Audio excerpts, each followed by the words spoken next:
Critical Drinker is a behemoth of the entertainment commentary space on YouTube, and he reached that position of prominence quite rapidly, as far as I understand, launching his career with one video that went viral and growing in popularity since then. To some, his success may be mysterious, given his videos are simplistic.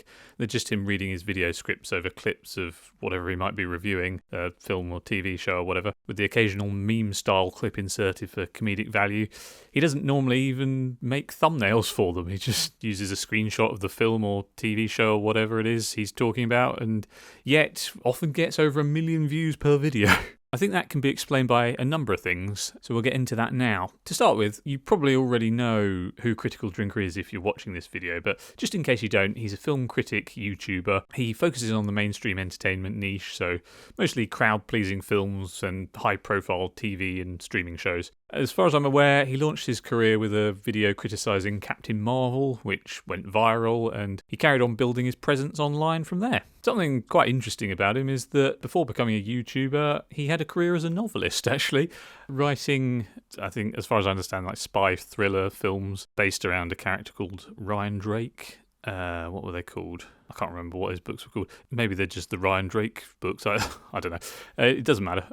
Not really my cup of tea, that genre, to be honest. I'm not really into that. So, but you know, he's clearly had success with it. I think he wrote a ton of books. He's written like over 10 books, I think. So yeah, good for him. As well as that, he used his success on YouTube to garner support and funding from his audience to make his own short film, which is based on his book series, I believe. Well, no, it is.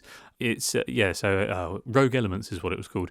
So, yeah, I mean, the film, quite frankly, is not very good, but, you know, it's commendable that he had a go at making that, and making films is hard, so, and he'd never done it before, so It was a laudable attempt that he did that, and it didn't work out very well, but, you know, at least he tried. Anyway, he's a polarising figure. It's quite funny just how angry he makes people who don't agree with him. Many of them have quite an irrational reaction to him, actually, accusing him of lying to his audience in his reviews sometimes, just to, I don't know what exactly the logic there is. I guess to feed them the kind of vitriol they want or something like that, or stir up vituperation for media or for companies he doesn't like.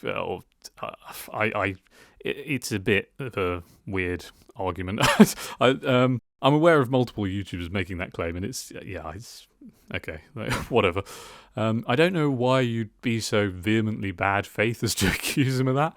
I'd grant him the charity of assuming he's just made mistakes if he has any incorrect details in his reviews. But then criticising successful figures like him is an industry in itself now, isn't it? So there's a profit motive for smaller YouTubers to be unhinged. And I'm sure there are some who are just genuinely unhinged. I mean, I think Drinker does genuinely aggravate many people on the opposite side of the culture war to him, but then they're easy to aggravate. So, you know, I'm not trying to claim everyone who has that kind of strong reaction against him is being disingenuous. I'm sure many, if not all of them, are quite genuine in what they're saying, but you can't always tell these days, is what I'm getting at. Given there is this profit motive to go after successful figures like him, it's hard to know for sure who's doing it because they genuinely have frustration with him that they want to vent about, and who's doing it because they've identified a way to build an audience and make money. It's a tough one, isn't it? Anyway, his detractors claim he's a one-trick pony, that he only ever criticises media, disingenuously ascribing social messaging to it that's not actually there.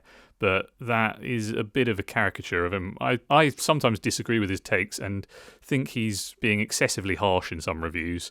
Sometimes I think he's actually been too charitable in certain reviews to films that don't deserve it. So he does provide more balanced commentary than some give him credit for, and I don't think he's a one-trick pony. And I'll get on to more about that in due course. So that's kind of an overview of him. let's get into an analysis and explanation of his success, which is really the main point of this video. So Critical Drinker became popular in the first place by capitalising on a cultural moment. It was a right place, right time situation for him when he released his video savaging Captain Marvel. He tapped into a frustration a lot of people were having with the direction of culture and the entertainment industry at that time. He also presented his critiques through a unique and entertaining lens as a slurring drunkard. I think he said on a podcast at some point that he had been drinking before recording that first video and so was actually slurring his words. You know, he wasn't just putting it on. And then he carried on playing the drunken role as a character for subsequent videos. He seems to have retired that now, not acting drunk in videos anymore. I think that's a good move because there's only so long you can sustain something like that before it becomes a tiresome gimmick. So after that, how did he continue to grow an audience? Well, because his first film critique video went viral, he gained a large audience quickly, so his subsequent videos probably continue to get lots of views because his loyal fans are already watching them, which then pushes them out to a wider audience. So that might explain why he gets away with not having to use attention-grabbing thumbnails. Beyond that, he's able to communicate his ideas clearly and effectively. His videos are entertaining and humorous. They're pretty short too, often not much longer than about 5 minutes, and they're often fast-paced, so they hold people's attention and don't overstay their welcome. Critical Drinker's success was maybe a sign of the cultural tides beginning to turn in more ways than one, actually, because not only has he amassed a huge audience of fans by criticising wokeness in media, but I feel like he was unique in that he was able to break out of his corner of the internet into a more mainstream area before his contemporaries. I mean, I'm not even really sure his contemporaries have ever managed that, actually. Certainly not to the degree he has. Although, I can't say with 100% certainty because I don't really follow anyone else in that space very closely at all. So take my comments there for what they're worth. I'm not totally informed there. Anyway, carry on with that thread.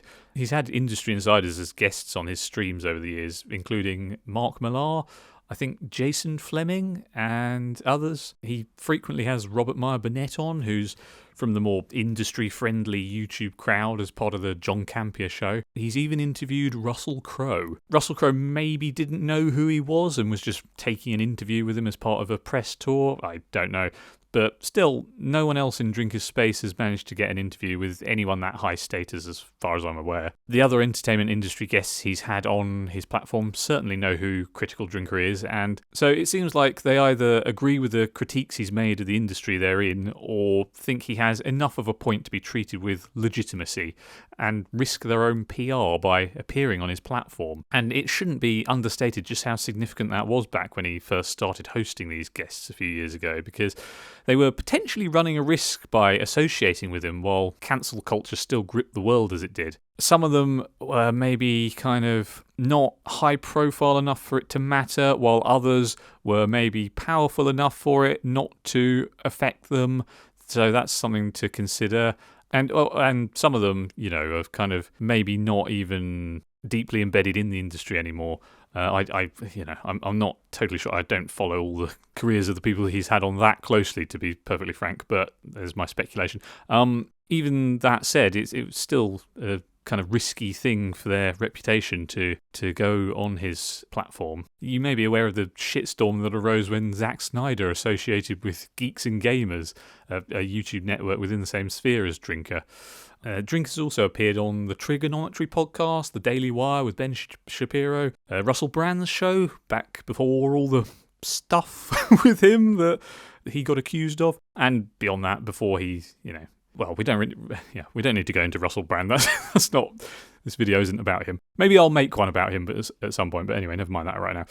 And more recently, Drinkers made numerous appearances on Piers Morgan Uncensored. So yeah, he's become quite the superstar. Politically, Critical Drinker seems to be centre-right based on his commentary, the types of critiques he has of media, and the things he values, but he doesn't talk about his personal politics beyond his cultural worldview, and although he can sometimes make comments that are slightly on the edge, his takes are not very extreme, so his videos probably have wide-reaching appeal. While his detractors caricature him as a one-note grifter who unfairly and cynically criticises media to feed his audience what they supposedly want, as I've already alluded to, he is actually quite fair and balanced a lot of the time, giving credit where it's due. He's even started being charitable towards Brie Larson, advocating for her to get a chance to revitalise her career after he's been so critical to her in the past. I think he continues to be successful in part because of this approach. His audience can see he's being honest and authentic with his views as a result, making them trust and value his analysis more. So,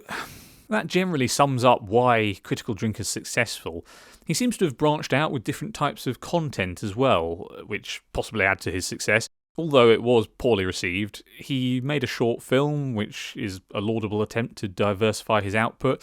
He does various types of videos on his main channel beyond just reviews, and he's recently started doing a series where he tours filming locations for famous films and TV shows. So, yeah, he's not just a one-trick pony, and he seems to have mostly good instincts for how to diversify his content in a way that falls in line with his brand and still appeals to his audience. That all indicates that his continued success is the result of good strategy and hard work, because he's still popular even though the cultural moment that launched his career is passing. And it seems like he's looking for ways to, satisfy his audience and continue to grow that aren't just related to the initial cultural critiques he was making, that are more broad-reaching, that are, just kind of entertaining for a general audience, I suppose. Anyway, I think he's kind of an interesting case study of the YouTube world, who's in a more unique career position than it may appear on the surface. But what do you think? Do you agree with this analysis? Are you a fan of the Critical Drinker, or are you on the other side of what seems to be that polarity? Let me know in the comments, and leave a like if you enjoyed this video, and subscribe for more videos like this on media figures and cultural and political topics. Bye.